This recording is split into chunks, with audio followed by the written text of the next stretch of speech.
Hello friends, आप लोगों का ईडू प्लेथोरा में स्वागत है। आज हम क्लास 8 में आपको ये बताएंगे टाइप नंबर 1 क्वेश्चन नंबर 5। तो चलिए जल्दी से हम लोग देख लेते हैं। क्वेश्चन में क्या बोल रहा है, दो समान ऊंचाई की मोमबत्ती 4 और 6 घंटे में पूरी तरह जल जाता है।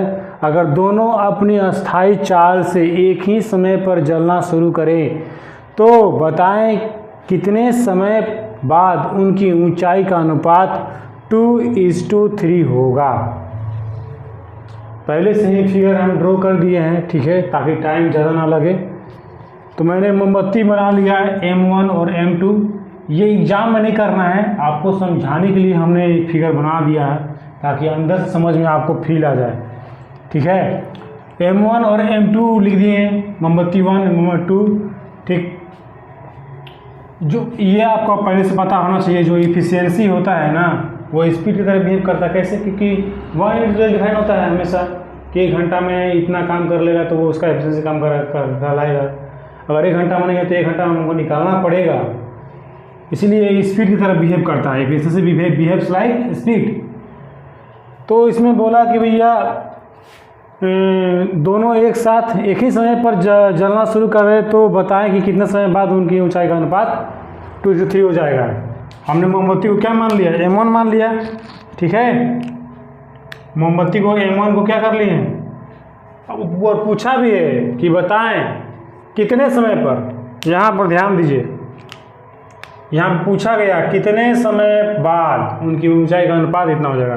तो समय पूछा गया है तो ठीक है भाई, हम समय मान ले रहे हैं। लेट्स टेक एन टाइम,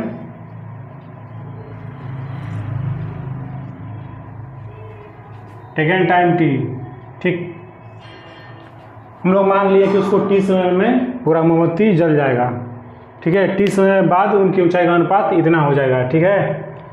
तो देख लीजिए, आइए क्वेश्चन पे। हम लोग सब कर T मान लिए हम लोग, और इसको हम लोग मिटा देते हैं। T मान लिए हैं, ठीक है। हम लोग T मान चुके हैं, T मान लिए हैं। लेट टाइम T, ठीक है, मान लिए हैं। चलिए अब जल्दी से इसको बना देते हैं M1 और M2। M1 कितना ले रहा है, 4 घंटा, और M2 6 घंटा। दोनों का LCM क्या बताएगा, टोटल वर्क बताएगा। यहाँ पर ध्यान देना है, मोमबत्ती जलेगा यहाँ से यहाँ पर जल्दी पूरा यहाँ तो हो जाएगा, टोटल वर्क हो जाएगा मेरा, बताइए। तो 6-4 का LCM कितना होता है, 12 होता है, ठीक है। 6-4 का मेरा LCM क्या होगा, 6-4 का LCM 12 हो जाएगा। 12 होगा LCM, 6-4 का LCM। तो 12 मेरा क्या बताएगा, टोटल वर्क बताएगा। और टोटल वर्क मेरा क्या है, मोमबत्ती का पूरा जलना। मोमबत्ती का पूरा जलना ही मेरा क्या कहलाएगा, टोटल वर्क कहलाएगा। तो देख लीजिए ये 12 यूनिट क्या निकल गया मेरा, 12 यूनिट टोटल वर्क निकल गया, ठीक है। इसलिए हम पहले से लिख चुके हैं 12 यूनिट टोटल वर्क, यहाँ से यहाँ तक टोटल वर्क, ठीक है। चलिए अब इसका यहाँ से एफिशिएंसी बताइए कितना होगा। 4 3 जा 12, 3 हो जाएगा। एफिशिएंसी कितना होगा M1 का, 3 हो जाएगा। और M2 का एफिशिएंसी कितना हो जाएगा, 2 हो जाएगा। बताइए एफिशिएंसी क्या बता रहा है कि मतलब 1 घंटा में 3 यूनिट जल रहा है, ठीक है। 3 यूनिट जल रहा है, 3 यूनिट। तो ये क्या कर रहा है, जो हाइट है ना मोमबत्ती का हाइट है, एक तरह से क्या बता रहा है, डिस्टेंस की तरह बता रहा है यहाँ पर, ठीक है। तो 3 यूनिट क्या है, 3 यूनिट, ये तो 4 की तरह बिहेव करेगा। एफिशिएंसी क्या है, 4 की तरह बिहेव करेगा। तो डिस्टेंस कितना डिस्टेंस चलेगा, तो यहाँ पर 3 × T कर दिए, मतलब कि M1 में कितना चलेगा, ये रेड वाला जो पार्ट है जला हुआ भाग है, ठीक है। रेड वाला जो पार्ट है जला हुआ भाग है। तो यानी कि ये क्या गया, स्पीड हो गया 3 यूनिट। 3 यूनिट तो स्पीड हो गया ना जी। ये 3 यूनिट क्या है, स्पीड है, इंटू टाइम डिस्टेंस हो गया। मतलब कि इतना पार्ट क्या हो गया मेरा, जल चुका है। समझ में आया। और इधर देखिए M2 में क्या है, 2 यूनिट है एफिशिएंसी, यानी स्पीड 2 है, तो 2 × T डिस्टेंस निकल जाएगा, तो 2T, यानी M2 में क्या है, इतना भाग जल गया है, ठीक है, इतना भाग जल गया है। तो मेरा टोटल वर्क कितना है, 12 है। तो टोटल वर्क 12 है। तो देखिए तो इतना 12, टोटल वर्क 12 है। कितना पार्ट जला है भाई M1 का? M1 का 3T पार्ट जल गया है, ठीक है, जल गया है। तो 12 क्या है? ये डिस्टेंस है ना मेरा, टोटल हाइट है, हाइट बिहेव्स लाइक डिस्टेंस है, उसका दूरी है, हाइट इतना मोमबत्ती का हाइट है। तो 12 मेरा टोटल हाइट हो गया, और इतना पार्ट मेरा क्या हो गया है? जल चुका है ना, माइनस हो जाएगा, ठीक है। मतलब बेसिक समझ में आ जाना चाहिए। देखिए 12 - 3T इतना पार्ट जल चुका है, 12 - 2T। जलने के बाद कितना है रेशियो बताइए? जलने के बाद कितना हो गया रेशियो? यहाँ पर कितना दिया हुआ है? 2:3, 2:3।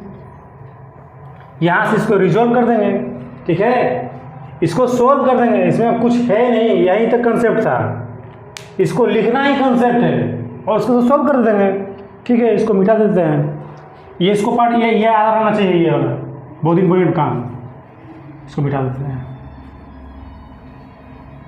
देख लीजिए, इसको सॉल्व कर देते हैं। देखिए यहाँ से डायरेक्ट करते हैं मल्टीप्लाई, कितना हो जाएगा? 36 हो जाएगा, 3 12 से 36 और 90 हो जाएगा, ठीक है। डायरेक्ट लिखते हैं 36 और -90 इज इक्वल टू, देखिए 24 -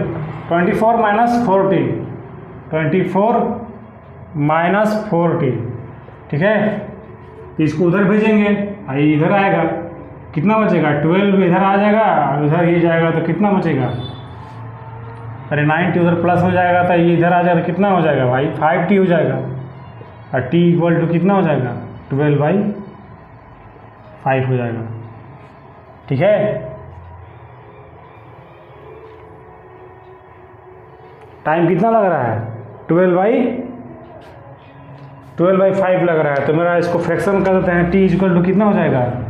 5 2 जा 2 इतना घंटा टाइम लग रहा है। यही मेरा क्या हो गया? मेरा आंसर हो गया। ये मेरा इस क्वेश्चन में क्या हो गया? मेरा आंसर हो गया। देख लीजिए, आप लोगों को समझ में आया? थोड़ा बेहतरीन सवाल है। देख रहे हैं यहाँ पर क्या लिख रहा है क्वेश्चन में? देखिए, अस्थायी चाल, टाइम लगा कोई चाल घुसा दिया, यही से लड़का कंफ्यूज कर जाएगा, समझ में नहीं आएगा। एफिशिएंसी तो चाल की तरह बिहेव करता है। चाल का मतलब क्या है? स्पीड है। एफिशिएंसी लाइक स्पीड की तरह बिहेव करता है। एफिशिएंसी क्या है? ये एफिशिएंसी स्पीड की तरह बिहेव करेगा, समझ में आया? ये स्पीड पकड़ लिया, ये स्पीड है इसका, M2 का स्पीड है, इस स्पीड से चल रहा है, ये स्पीड। और डिस्टेंस कितना चला है? तो T से मल्टीप्लाई कर देंगे। तो लेट टाइम T माने थे, तो T इक्वल टू कितना निकाले? 2/5। इतना हमारा टाइम निकल गया, ठीक है फ्रेंड्स। नोट कर लीजिए नोट में, ठीक है। क्लास 8 में ये क्वेश्चन है, आप लोग नोट कर लीजिए।